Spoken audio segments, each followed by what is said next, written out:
This is so cool. Oh my god.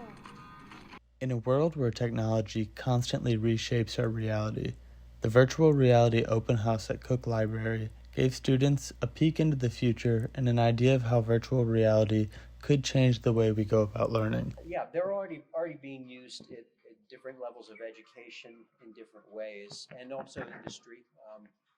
There are a lot of cases where they're being used for training, like maybe you're in a factory to learn how to use this machine in front of you. It can sort of guide you through using it, point out various controls, and you're actually looking at the machine through the headset, but you're getting these guides and layers of instruction on what to do. Students had the opportunity to try the Meta Quest 2 headset and experiment with the games and apps built in. For many students, this was their first experience with this kind of technology.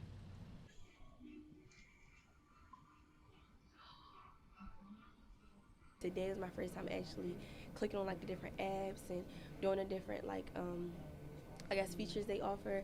So it was really cool. Like I would say everyone should experience virtual reality. The MetaQuest headsets hold a heavy price tag, anywhere from $200 to $1,000. But if schools are able to obtain these headsets, they may be able to provide enough knowledge to warrant such a price. Reporting from Cook Library at Towson University, I'm Griffin Brown for the Baltimore Watchdog.